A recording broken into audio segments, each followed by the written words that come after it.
faster and with more feeling. Oh, and Matt, you have to say Numenera, not Numenaria. If we talk about Numenera again. Numena. Numena.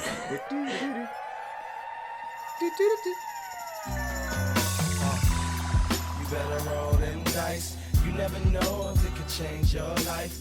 Take a chance, you need the wrong or right. But let's hop into this. Hello, everybody. My name is Dungeon Master Rob, and this is... You almost forgot your name. I almost forgot my name, but I didn't. It's early. I remember my name. It's Rob, and I'm a Dungeon Master, and this is Dungeon Master of None. And I'm Dungeon Master Matt, and today we have a very special guest with us, Nat from the Metamashina Podcast. Welcome to the show, Nat. Thank you for having me on. I appreciate it. Natasha, you want to spend this time telling us about your endeavors and pitching? We'll give you another chance at the end to talk about your stuff. But yeah, tell us what you're involved in. Sure, absolutely. I am, of course, a podcast host for Metamashina, which is a bi-weekly podcast on genre fiction from a feminine perspective. And I also have been playing D&D and dungeon mastering for about 5 years now. I've always been involved in RPGs, but I haven't really seriously laid my hand on it until now. So it's been fun. Hell yeah. And just for all of our listeners, you should check out Metamashina. It's just a great show if you love speculative fiction, fantasy, sci-fi, and discussion thereof. It's a blast. Matt and I are especially big fans of their recent Silmarillion episode, which you should listen to, and definitely email them about. I'm sorry, the discussion of the Alcalabeth was not in canon. The pronunciation of Numenor and Elendil the Great was off by 3 syllables. They need to go back and translate because it's written in Sindarian, but it is the ancient Western speech. So I want them to take a look at that. I forgot about this. Long email. I forgot about this when I was listening to it, and I wanted to actually tell you guys on Twitter. But I appreciated that you guys liked the dwarves and liked the dwarves' story, because I always thought that they were way more interesting and better than all the extremely problematic emo elves with all their fainting and dire whatever. It's just so very serious. I'm a big Tolkien dwarf fan. Is there Gully Dwarf fanfic? That's a I forgot about. Did you forget about the Gully Dwarves? I did forget about the Gully Dwarves. Well, there is a lot of fanfic about the dwarves. I have read some, unfortunately. I actually wrote not like the interesting kind that you guys wrote, but I definitely wrote dwarf fanfic in my early Tolkien years. There's a bunch of like dwarf stories that Tolkien never gets to that I was always like very interested in. Moria Absolutely. And some of their minor wars, and I absolutely wrote some fiction about that. Anyway, back on topic. Actually, one of the first fanfics I ever read was in high school when Rob wrote one on the Blue Wizards. Do you remember sending that to me, That Rob? was actually in college. That was in college? Yeah. Oh, no. Let's pretend it was in high school. I actually wrote that for a class. I took a Lord of the Rings as literature class, and I was encouraged to pursue that as a final something or other. Anyway, back on topic. We are here to talk about a lot of things, but the big thing that we want to talk about, and this is not news so much anymore, but just be warned that the next 20 or 30 minutes are going to contain pretty heavy spoilers for episode 26 of the second season of Critical Role. If you're online at all and you're part of the D&D community, you probably know what we're going to talk about, but just if you're still wanting to get around and watch that, go ahead and either save this episode for later or skip. We'll put the timestamps when we're done talking about it. But something pretty significant happened in that episode, and Matt and I have both watched it, but Natasha's the real expert here. So Natasha, do you want to sort of give us a rundown of what happened in that episode? Sure, yeah. I have been watching the newest season and also catching up on the original first season, which is taking a long time, obviously, because there's 105 episodes, 4 hours each. So that is many episodes. Yeah, it's huge. But in terms of the newest episode, what happened in real life was that part of the party is lost because voice actors Laura Bailey and Travis Willingham are married in real life and have a baby. And so they lost their characters in game. Matt created a a new story arc where he had them be kidnapped by slavers and left. So the party was, of course, just the three people, and then a guest star, Ashley Birch, came on. She's playing a dwarf Keg, who's really awesome. And they decided that they were going to try to break them out immediately from this slaver train of about 7 enemies. And they didn't know what level they were. They didn't really know what they were getting into. They planned for quite some time in terms of setting up the scene and doing an ambush. And they had a really good plan, but they unfortunately had some horrible dice rolls. They got slammed with a 7th level Cone of Cold spell, and immediately things started to get very, very dark. Matt started telegraphing that the big bad Lorenzo was going to make an example of someone, and the people in combat at that time with him were Bo, the monk, Marisha Ray's character, and Taliesin Jaffe's character, Molly Mock. And Molly Mock was down to 4 hit points and jumped in to attack Lorenzo. Lorenzo got 2 hits on him. As a reaction, he used his Blood Maledict spell, which is a special spell that he has as a Blood Hunter class. And unfortunately, that roll for Blood Maledict, it causes damage in order to do damage or do effects. And in this case, I think he was trying to blind him. And unfortunately, he went unconscious right in front of the big bad, and Matt literally twisted the knife in, or in this case, a glaive, into him with his 2 attacks and just destroyed his character. So it was really heartbreaking to watch. It was really difficult for a lot of fans because at being part of the critter community, at least peripherally, I just got into it in April. That was really hard because Molly is one of the most beloved characters on the entire show. He's, canonically queer and very ostentatious. He's an amazing character, but he's also, unfortunately, as a mechanic, from a mechanic standpoint, is not as utilitarian as the other characters. We can go into it. Yeah, we'll come back around to the Blood Hunter class, but it's a very much a high risk, high reward type of play style, and in this case, extremely high risk. Yeah. Well, and there's so many things to talk about here, and I thank you for that summary, Nat. And just whether you watch Critical Role or not, this is such a great example of how to think about topics like dealing with missing players who are going to be gone for a long time, dealing with character death, good planning versus bad die rolls. Like, how do you telegraph that something is dangerous as a DM? How do you handle character death after it happens in a game? Is there such a thing as good character death versus bad character death? Just so many great topics we can talk about from both a fan and role-playing perspective. Where do we want to start? Yeah, Matt Mercer is such a talented DM. We all agree. Matt and I have talked about this absolutely before.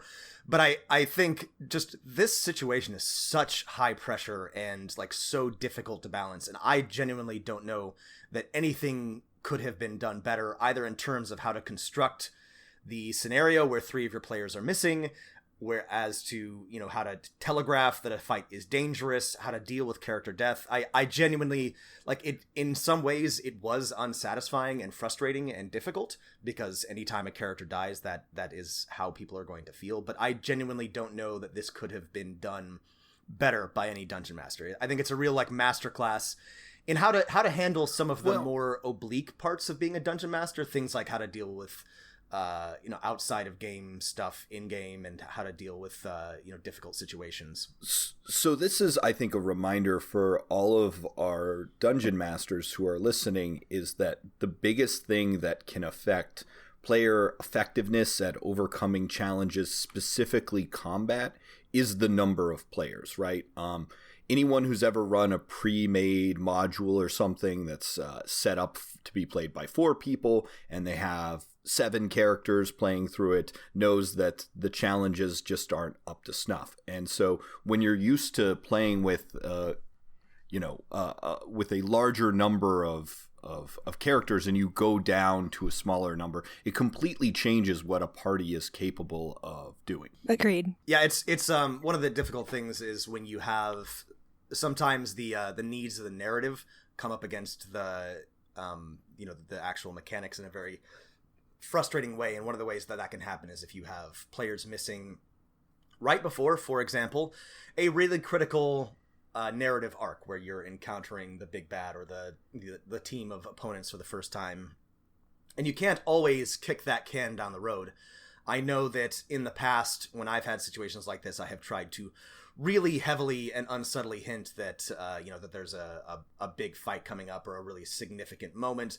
And that if maybe the players want to pursue some side quests or delay or spend some extra time prepping, they can do that. But sometimes your players are going to ignore that or just decide to power through anyway. And that's just something that you sort of have to try to roll with. The way it was set up so as Nat mentioned, 2 of the players are going to be out for an extended period of time. And I think it's a great idea for a dungeon master to try and incorporate that absence into the plot, right? So as Nat said, right, it's saying that the players who are absent, their characters have been basically kidnapped, shanghaied, and controlled by this sort of evil guild of slavers. That's a great way to do it. But, that's just something you should keep in mind as a dungeon master. You've now created a pretty high stakes scenario. If your other players can't rescue those people, right, their characters, could be gone. And so it creates situations, which I think is what the dungeon master Matt Mercer wanted, where, characters are willing to fight to the death for what's going on here and really take some risks, right? Like attacking a group of people that you don't know how powerful they are. I was just going to say that, in terms of the way that they approach this encounter, it seemed like they thought that they would be able to free them relatively quickly and then have the use of their cleric, who's, obviously one of the characters that's out. And because of the fact that, watching the first season, when Ashley Johnson's character, Pike, was the cleric in the group, and she was constantly on other work. She's usually half present for the show because of that. So I think that there was just some expectations around what the GM was going to allow that probably were a little bit overreaching in this case. And I would say that if you're going to ever go into a fight without a healer and none of your characters can heal at all, you better have a shit ton of potions and be prepared for that. So. Especially if one of your characters does damage to themselves. I mean, exactly. In an ideal D&D, in an ideal 5th edition encounter, you won't take damage. If that's something that assuming that you've planned well and you've done a good job, that you won't take damage. But one of the difficult things about the Blood Hunter is that you will absolutely take damage. And one of the instructive things about this, what happened here, is that the Critical Role players are very good, but sometimes they make, like all players, make silly decisions and rush into things without planning. But this was actually well thought out and well planned, and they had a pretty good, idea of how to approach this particular encounter, and it just went south anyway. And part of that was bad rolls, and part of that was they had no way of knowing how powerful Lorenzo and his team was going to be, which again is something that is going to happen, but it didn't necessarily have to go this way, and then it did. I think this illustrates 2 points, and the first is one in that Dungeons & Dragons, especially 5th edition, despite however well laid your plans are, a certain number of bad rolls can upset well laid plans. And if you want to play a game either as a player or run a game as a dungeon master where rolls are less significant in determining the outcome, but planning is, for example, the biggest factor in deciding whether you succeed or fail, you probably need to play a different system, right? Rob and I have talked about how Shadowrun is all about setting things up and seeing if they work or not. That would be my recommendation for, planning, determining whether you do things. And while the party in Critical Role had great strategy, right? They had a good idea for an ambush and they set it up well. Another thing to consider in 5th edition Dungeons & Dragons, and poor player decisions in this area can lead to things like character death, is tactics. What each character is doing round to round. And if you watch the scenario, you notice there were a couple rounds for a couple characters and that really add up where they didn't really accomplish anything, right? Because they just sort of made some bad decisions. Maybe there was a little bit of misunderstanding, but mostly they just made some bad choices and they didn't do much. And that really has a big effect in dramatic fights like this. Yeah, not spend a couple of rounds. And again, there was a reason behind this. The idea was to get some people out of cages to potentially help with the fight, but not spend a couple of rounds failing to open the cages to some of the to some of the prisoners, and was less than effective than she might have been otherwise. And again, that's decision making that was totally justified in the moment that ended up panning out pretty poorly. Here's the thing I want to put out to the two of you. When you are the game master or the dungeon master of a game, right?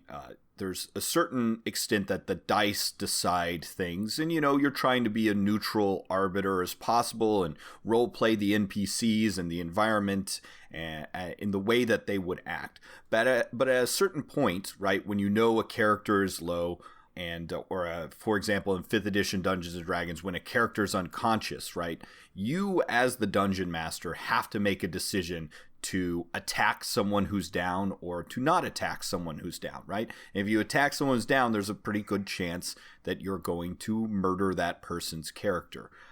So how do you make that decision as a dungeon master of when to do that? Because however much it's in the hands of sort of you're being neutral, at a certain point you do have to make that decision, and it's a tough one. So this is interesting. I was thinking about this before we hopped on today. In a lot of ways, I have to admit that I kind of liked Pathfinder better, because especially when it came to character death, because it could happen if there was a particularly bad roll, or if one of your players got crit and they just took too much damage. But in 5th edition, there's a real intentionality to it as the dungeon master, because they either have to roll just absolutely catastrophically badly, and no one on their team has to be there to stabilize them, or you have to decide to intentionally do damage to them while they are down. And that both gives power to, but also places a burden on the dungeon master. And what Mercer did was absolutely 100% correct. He made it very clear what the big bad was going to do, and he was already in the process of attacking Mollymauk when Mollymauk went down. So I don't think that it is possible to set up a more justified death than this one, but it still places an awful lot of responsibility on the dungeon master, because if your player doesn't necessarily agree with that decision, then it's kind of all on you. You can't blame the dice. Yeah, it can cause personal conflict. Absolutely. Like, I played Pathfinder mostly for the last 5 years, and that's where I've experienced character death the most as well. And, oh yeah, hell yeah. I'll jump on that Pathfinder. I get my characters killed all the time. Mostly because I'm a moron, but sorry. I always played healers, basically, so I kept the party alive, but dealing with the character death of people was very interesting in that game, because again, it's more of a roll of the dice thing. If you're going to drop below your constitution, you're going to die. And people know that, and in D&D 5e, you get 3 death saving throws, you get all these opportunities to be stabilized. So I don't really think that it's as easy for the DM in this case to be able to make that decision, because typically when I play with other players, or especially new players, the DM goes very light on them in terms of, okay, you're unconscious, so I'm not going to be attacking you. I'm going to switch over to the next person standing, which makes sense from kind of a story standpoint too. You're not going to go after someone that's on the ground. But in this case, like, I do think that there are situations where if you are going to increase the stakes and make it more interesting, you're going to have something, worry the corpse of your friend as they're dying. Yeah, it really helps when you're a dungeon master is if you set up when you're in these kind of life and death combat scenarios, if you set out what the goal of the enemy is, right? Is it, a group of goblins defending their home? Is it a bunch of hungry, griffins, just trying to pick off an easy meal? Or is it an assassin that, wants to actually kill one of the characters, or like in this case, an evil, I think he's an ogre mage, slaver who's like, wants to make an example, right? If you set that up, then it feels less arbitrary as a player when the dungeon master starts attacking your dying character or your unconscious character. Let's talk a little bit about the actual character death of the actual moment of Yes. Mollymauk dying, and about Natasha, can you say his name again? Yeah, Molly Mock Tea Leaf. No, sorry, the player. No, I didn't know his last name. Can you the player's name? Oh, Taliesin Jaffe. Taliesin. I always mispronounce it. And how Taliesin dealt with it. So like we said, Molly Mock is a blood hunter, does a pretty good amount of damage. It's one of Mercer's custom classes, and it's interesting. It does damage to itself to create effects, blood magic, whatnot. So I gotta jump in here, and Matt Mercer's homebrews of the Gunslinger and the Blood Hunter are extremely popular on the DM's Guild, and they're classes with a lot of flavor, but in Dungeons and Dragons, I've always thought it's a bad mechanic.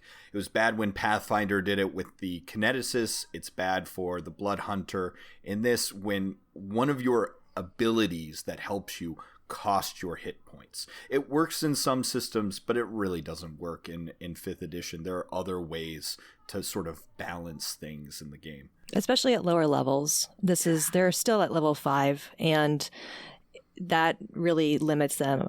I think, Taliesin took a feat to increase his hit points, but that feat could have been used to deal damage. And yeah, it's a learning process. And my conspiracy theory is that the class wasn't really working out, not with the party mechanics. And that's part of the reason why he kind of went in and sacrificed himself and is now playing a Furbolg cleric. So Yay! Yay for clerics. Yay for Furbolgs.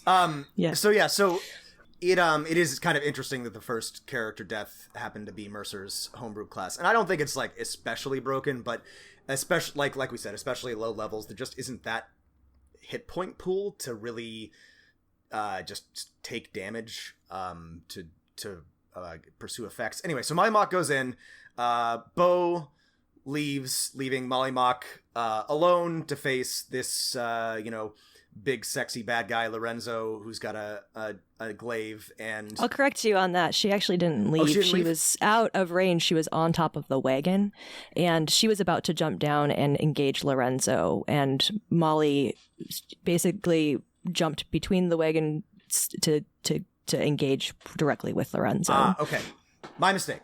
So no, it's okay. Well, no, it's not okay at all. How dare this is important stuff here. Anyway, so Molly Mock was in any case making himself a target, and which is fine. I do that all the time on all of my characters, regardless of whether or not they have any chance of surviving. And most of the time, I get lucky. But I have no shade for Molly Mock and getting up in the bad guy's face. It's my very favorite thing to do. But yeah, so Mercer has explicitly said not only that he's attacking Molly Mock, but that Lorenzo has already declared that he's making an example. So Molly Mock goes down, takes a hit, takes a second hit, and then this is very cool. Matt and I have talked about this before. Mercer gives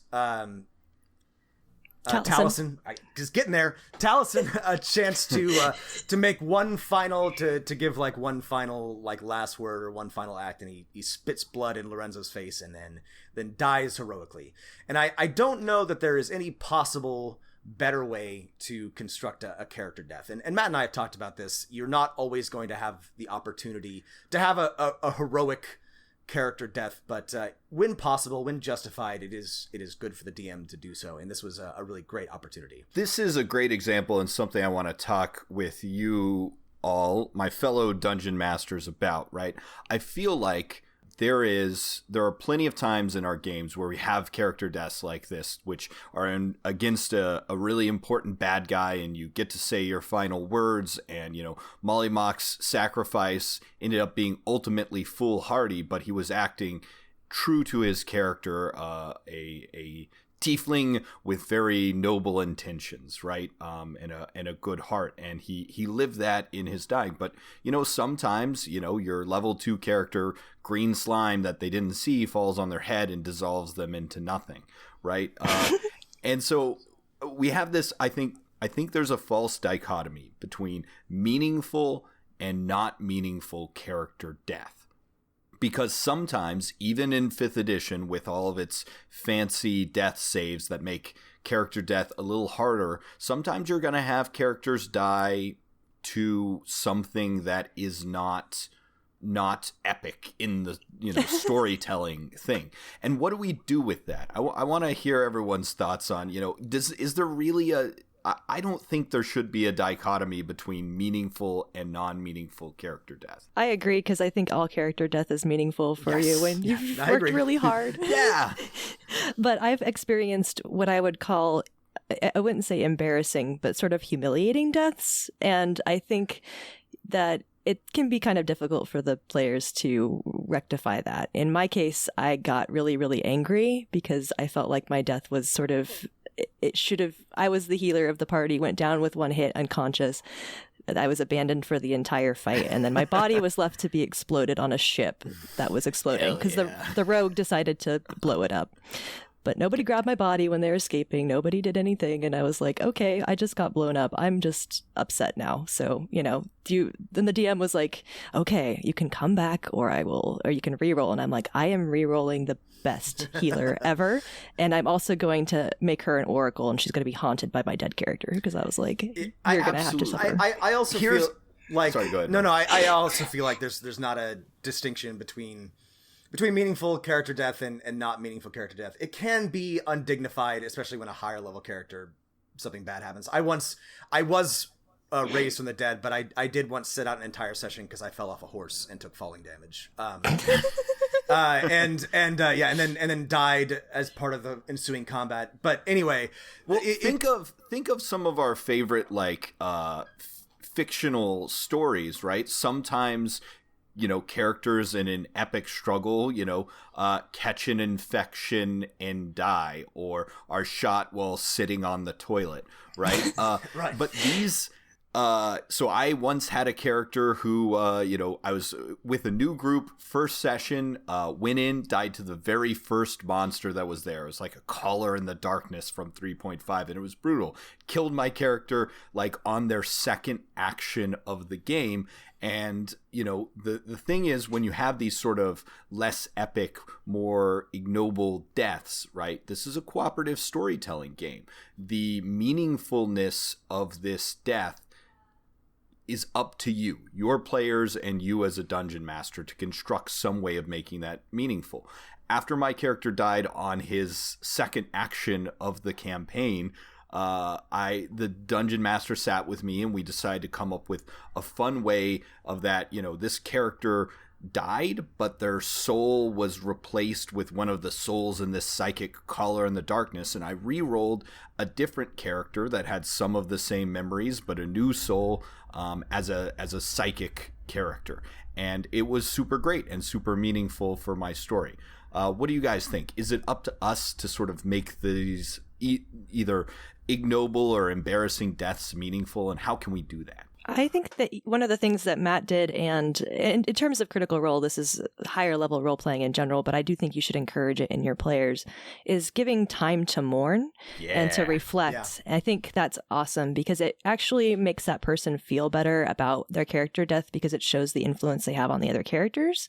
If you have a supportive group, which we don't always have, of course, but we, as dungeon masters, it's kind of our job to encourage role play and to set up situations where they're forced to do this, of course, taking time from the game to allow for them to work through their feelings, even if they don't have any, at least try to mourn. That I think is important. I want to circle back to Matt. I want to circle back to what you said, but I also wanted to build on what Natasha just said, because I really, again, in addition to mechanically and strategically being extremely well done by Mercer, everybody should watch this and as just like a demonstration of what really good role-playing can produce, the kind of drama and excitement and real emotion that you can have if you do a really good job of building relationships, and you do a good job of creating camaraderie on your group. Matt and I have talked about the generosity of play that Critical Role has. They do such a good job of building each other up and giving each other opportunity to shine and acknowledging each other's characters and their characters' strengths. And I think this is just such a tremendous example of what sort of like real drama and storytelling power that can produce if you do a good job with it. But I also, so to answer your question from earlier, Matt, I think it's a matter of setting expectations and a matter of explaining what type of game you're in, because you can run a 5th edition game where it is extremely unlikely that anyone will die, and that's a totally normal and justified way to play the game. But if you say, hey, look, you may get murdered, or your enemies aren't always going to pull their punches, and everybody goes in expecting that, like the Critical Role team did, then I think that you can avoid those hurt feelings and those frustrations that you might otherwise run into. Yeah, I think Rob's point about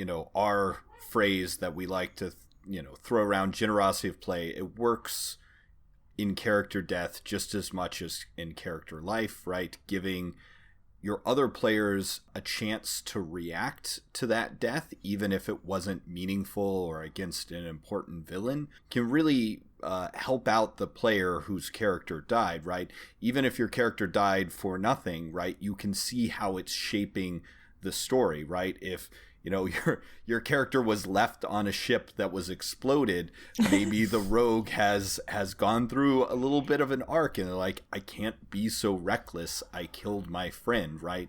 And you as the dungeon master trying to encourage them to like react to that situation is a good opportunity. I want to talk a little bit about the community reaction. Yeah, let's talk more. Let's shift from role-playing game to fandom. Yeah, and yeah, that's one of the big reasons why we wanted you on, Natasha. But also, it's a very interesting. So, of course, this is just like a really great. This is just. It's just so cool that we have these big public and popular, streaming examples of role-playing games to draw on, because it's just something that we didn't have before, and they're just so unique in terms of entertainment and storytelling, and this this moment, this entirely unplanned but incredibly dramatic, basically like high stakes improv, could just doesn't happen anywhere else. It's just totally unique to Dungeons and Dragons, and because of that, there was a strong reaction to this event. So, Natasha, do you want to talk about it from your end, and then I'll tell you what I saw a little bit? Yeah, sure. I mean, I follow mostly on Twitter and Tumblr in itself is a cesspool of horrible reactions to things, and I follow quite a few of the artists that do a lot of, because the critter community is almost like 70% really talented artists that just draw while they're watching the game, and to see their reactions was really interesting, because I saw many that were like, I'm leaving, I can't do this anymore, it's too much for me. And then they had others that were trying to explain it from a mechanical standpoint. I tried to do that myself. I wrote a little mini-mit on it. I was like, you guys gotta understand, if you haven't really played D&D, this is what happened and this is why it happened. And I think that was the main difference there, was that the people that reacted strongly to it weren't looking at it from a game perspective. They were looking at it from a storytelling perspective. And their reaction was built on a lot of what we've experienced. I mean, I deconstruct stories all the time, but you can do some generally bad hot takes on this. And one of them that was circulating was that this was a kill your gays moment because of Molly's status and identity. And I disagree with that a lot, because I do think that, well, most of the party is gay, so that's fine. Like he's not exclusive here.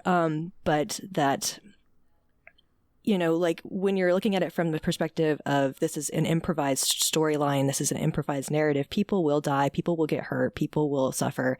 It's not planned, and you can't hold the DM to the standard of as if they were writing this from a very planned perspective. Of course, things are planned, but you have to roll with the punches too. So, yeah, I think that now that the mourning period of 2 weeks has passed, or the refractory period, people are much better about it, especially with the new character. And yeah, I just don't send hate to people on Twitter please over character deaths. Please do not send hate mail to anybody over anything, but especially not character death. The thing right. about I'm not so much into the fandom, so I never saw any of the hate. I just saw people being like, don't send hate, and then a million retweets of like, we love you, or something like that. Yeah, it seems like Mercer and some others got either private or immediately deleted like a lot of hate because they were commenting it on Reddit and Twitter. But most of what I saw was publicly pretty supportive.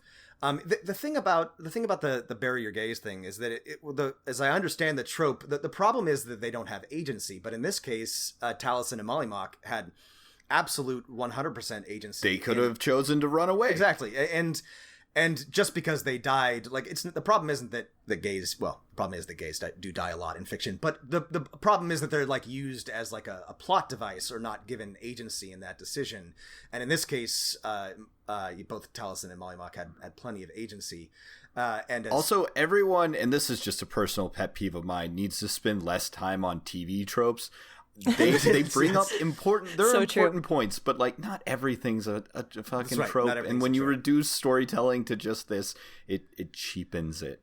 Also, really you can't really apply TV tropes to a Dungeons and Dragons game.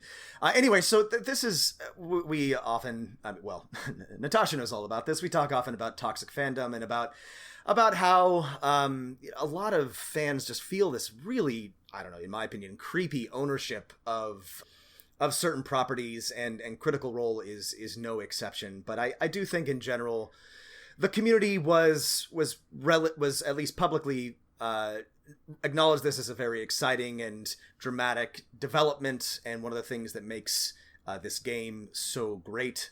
But it was sort of disappointing to see that Mercer got any hate whatsoever for what must have been a very difficult decision. I mean, if you go back and watch that episode, it's obvious that he's trying to do his best as an actor and as a DM, but obviously like to me, it seemed obvious that he was struggling with the decision that he had to make.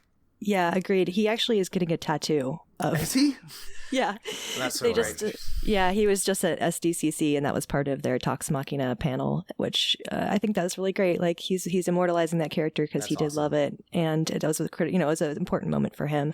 I think the best response that I saw online was actually from Ashley Birch, who was, of course, the guest star Keg. She lost her partner a while back, and she did a really great thread about how, you're going to have these responses of anger and denial and frustration, of course, through the grieving process, but we understand and we all deal with it. And I think, and she's like, to see this epitomized in this game that means so much to people, it should be important for you, because it happens in real life. We can't just erase that or push that underneath the rug, so death is part of the human experience. It is. Yeah.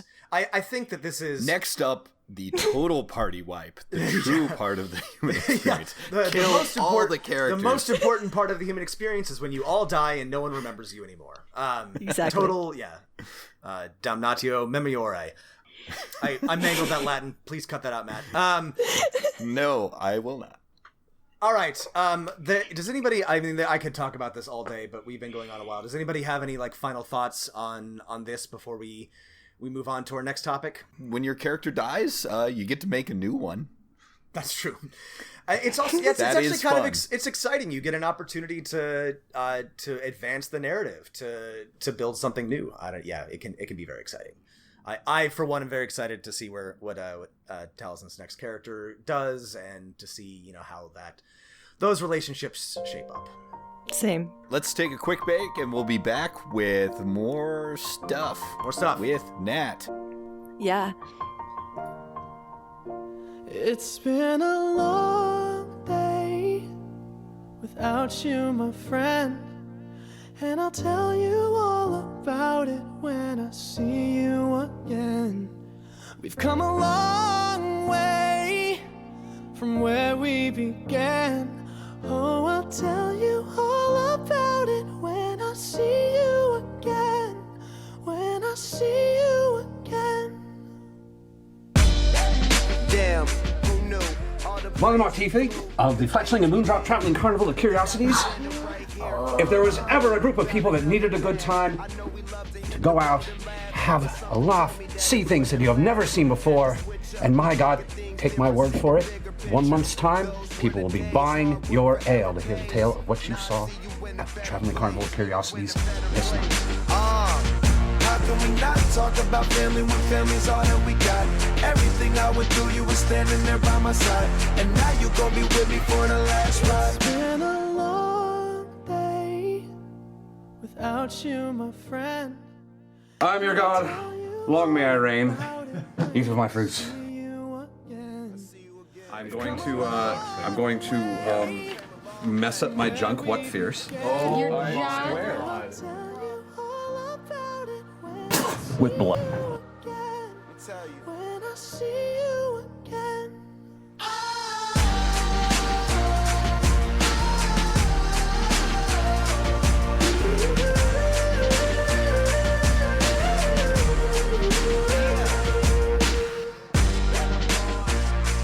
How can we not talk about family when family's all that we got? Everything I went through, you were standing there by my side. And now you gon' be with me. Did we talk about on our last episode the bizarre Hasbro announcement about esports? No, that happened after we recorded. We should when Nat comes back do a 5-minute joke about Okay. that. I just All right. remembered that. I do want to devote some more time to the discussion, but we should just address it. Well, I mean we've got our idea for doing a proof of concept Roll20, have 4 parties of 4 compete in a pretty generic dungeon. Well, so that's the give thing. points on role Again, this playing is Hey guys. Hey Natasha. Oh, hey Nat. We were just talking about esports and D&D esports, and how we actually had an idea for this, and at its core there's a space for competitive D&D, but whatever this dumbass Hasbro CEO is talking about is absolutely not what For whatever, people yeah. who are not paying attention, on Jim Cramer's Mad Money, the Wait, no, was it suits- really on Jim Kramer? Are It was you fucking on serious? fucking Mad Money. So what was Jim Sell, Kramer sell. screaming at buy Hasbro, Yeah. Hasbro? Oh my god. He was like, "We're upgrading Wizards of the Coast from sell From to maybe don't to- buy." Hey, we're a don't buy. Oh my god, what an insane No, thing. and he was confused. He was talking about the new Magic the Gathering arena, which has potential to be a spectator sport, which Magic already kind of is, right? It is. People watch Magic Yeah. tournaments. He's like, oh, there's a ton of growth with that, and they were earlier talking about how Dungeons and Dragons was doing extremely well. It has its best year financially on record for the company. And then he said, yeah, we're looking into expanding Dungeons and Dragons, which is extremely popular on Twitch, which again is true, to an esport. We're going to make Dungeons and Dragons an esport. And I think he was just confusing two things. I don't think he was. I hope he was. Yeah.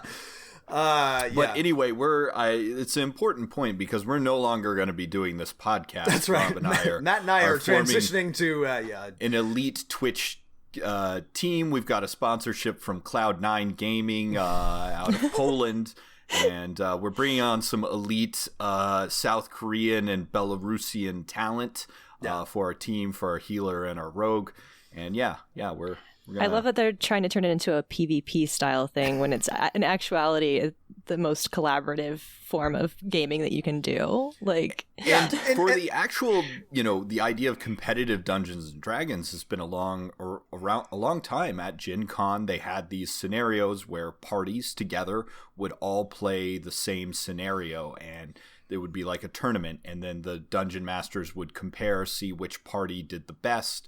I think it was mostly in which party, killed the most monsters, but there's no reason you can't rate parties as kind of subjectively as dungeon masters to be like, well, this party did some amazing role playing and they accomplished these story goals, and you could potentially have some competitive D&D in that sort of sense of let's all play the same scenario and compare all the different outcomes. Yeah, I've got a lot of my friends went to my current party went to the Pathfinder Con in Seattle, and they completely rocked it, did some social experimentation, because I think a lot of the old school gamers love the mechanics and the min-maxing, and my double class fighter is great or whatever, multi-class fighter and so I think they just went in and just role played the shit out of it, and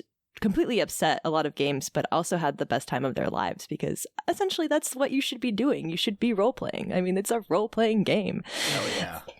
Yeah. Fucking disrupt those grognards. And I think there's a way to add to add role-playing in and make it collaborative, but also still, like, I don't know, have like a rating system, or have like how good a job you did of handling particularly difficult situations. And Matt and I are hoping to maybe do something like this online or in person at some point. Stay tuned for that. But once you recognize the subjective nature of this, then it's okay, right? I mean, figure skating is an extremely athletic sport that has a small subjective component. Things like this. Yeah, look, if dressage can be an Olympic sport, then so can D&D. Exactly. Okay, so and more. Stay tuned for more about the Hamlet horny toads, or whatever our esports. Rob. Yeah, the devil frogs. The moat house giant frogs. But yeah, before we say goodbye to Natasha, we always like to get perspective on other games and talk about what we can learn from them to be better GMs and DMs. And Natasha, you have experience with something that Matt and I only have just the very basic of knowledge about, and that's the Numenera setting. Do you want to talk a little bit about that? Sure, yeah. My current one of my parties, our GM actually participated in the Kickstarter before it came out in 2013, and this system is of course developed by Monte Cook of D&D 3, right? And I GM'd a homebrew game for 2 years, and I've also run a lot of one-shots for other players as well. And it's a really fun system. It's very easy to dive into. It's perfect setting for new players or children or anybody that hasn't really done it. Or done role-playing before, because it doesn't focus on combat as much as exploration. It's set 9 billion years in the future, so magic is actual science. You can pull anything you possibly want into the game because of that. So you can have all these different exciting scenarios around that. I particularly liked incorporating space and digital technology, and it's really just so much fun and a very creative space to work in. Right. You take the typical dungeon of that you're a place you're exploring, instead of it always being an evil wizard or an evil monster. Is this in fact a thing of nanomachines or an alien spaceship that has crashed, or mutants? Exactly. And the character class creation is very simple. It's a matter of choosing one of 3 classes and then applying some interesting mechanics, like I am a nano that speaks to machines. That was one of my characters, and it was quite fun because then in terms of incorporating that into the game, every time you encounter something that has any nature of like AI or anything like that, like you basically are a psychic for that. So yeah, I appreciated the fact that, like, for new players, it was very fun for them to build their characters, and there's all these sort of little, what they call artifacts, oddities, and ciphers. So their system incorporates these little magical objects that you can bring into the game to enhance the experience, and also use in combat. So combat becomes quite fun when you can throw something that like displaces a thing into like the nether region or whatever. So. And the mechanics are fairly simple, right? It's mostly just a D20 roll versus a target number, right? So it's not especially difficult to pick up when compared to some other systems, right? Exactly. It's actually really difficult to die because you have 3 pools of like mana, HP, and then intellect, or well, that's mana, sorry. But you are drawing from these pools to lower your dice rolls. So you're putting these points in to lower the dice roll. The checks are involved on a ×3 system. So if I set a check at 5, of course you have to roll higher than a 15, but you can lower that to a 3 by putting in these points. And it makes it so that it basically you can eliminate a dice roll if you completely like put a lot of effort into it, and then you can kind of explain how that happens in the game as a GM. I remember reading about the design of this when it first came out, and Monte Cook was frustrated with the fact that no matter whether you're just hopping a fence or trying to put a laser beam through the eye of the villain that killed your brother, right, the sort of same randomness applies, and you can't sort of direct your character's effort and go all in. And so the design of this system is like, I want to really put a lot of effort into this check, while as I want to just put minimal effort into this other one. Exactly. And your character components are going to have things that automatically lower stuff for you as well. And you have experience points where you can do a reroll if you're given it. I think, you can see where the trajectory of this game leads into D&D 5e. And D&D 5e is a superior system, but Numenera for just learning how to do rolls and also how to lower rolls is quite good for new characters or new players. Take that, Monte Cook. Well, and it's interesting because, almost every role-playing system has an element of swinginess to it. And so the idea of eliminating or blunting the effect of bad or even good rolls is an interesting choice. And I see Monty's argument. There's definitely a lot of times in 5th edition when somebody who should be good at something is in that moment not good at something, and that can be very, very frustrating.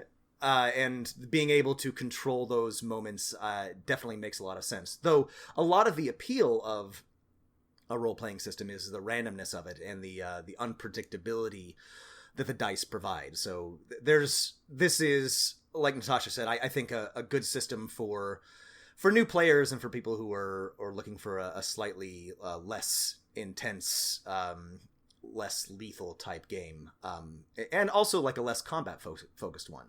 For me, as someone who tried the game once and wasn't completely sold on the system, I am still, though, in love with the art and the world building that is in the world of Numenera, in that, it's just this idea of there have been, like 10 civilizations that have risen to technological supremacy and then collapsed into nothingness over this 9 billion year period. And so if you ever want to do like a post-apocalyptic kind of game, but not exactly, or just that exploration in a science fiction that you can't understand, technology beyond human comprehension, this is a perfect game to sort of teach you on how, as a dungeon master, to sort of sell that kind of idea to your players. Yeah, and I would say that in terms of this game, there is not a lot of supplemental content for you to utilize. The book has a couple of scenarios,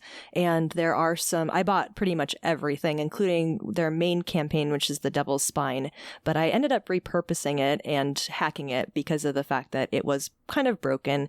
I had read a lot on forums about it in terms of not really working for certain kind of character mechanics, or just in terms of not having a lot of detail around how you get from point A to point B. So, I mean, in terms of DMing this, it's a lot of prep because it's a sandbox world. So there's a lot of areas, and you're going to have characters that want to go wherever they want to go. And yeah, it's intense.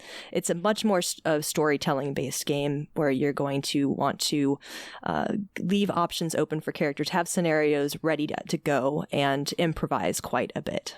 It's interesting because this idea of a sort of fantastic or fantasy type world that takes place like post technology is relatively well represented in fiction, going back a while. I mean, spoilers. Wheel of Time has this conceit, and the Lies of Locke-Lamora a little bit, and I think Shannara and a bunch of other settings have this idea of being. It's as Isaac Asimov said: technology of a sufficiently high level is indistinguishable from magic. Actually, that was Arthur C. Clarke. Yeah, it's Arthur C. Clarke. It's actually in the intro to the book because They were Stupid explicitly going for that. fake nerd, Matt. Anyway, so this is, I think, filling in a need in terms of both setting and theme. I think Numenera really like scratches an interesting, or scratches an itch that isn't filled very well by 5th edition. Or by the standard Forgotten Realms setting in the first place. So I'm a big fan, and this is, Matt and I are always talking about, steal aggressively from things. This is a great setting to grab and borrow ideas from, and it's pretty easy, I think, to borrow some of the tech or the artifacts or just some of the themes and settings and plug them in. Or just the idea of a sentient cloud of nanomachines in a crashed spaceship. If you put that into your D&D game, you're going to wow your players. Yeah, absolutely. Always incorporate nanotechnology because it is fucking terrifying. It's so scary. Yeah.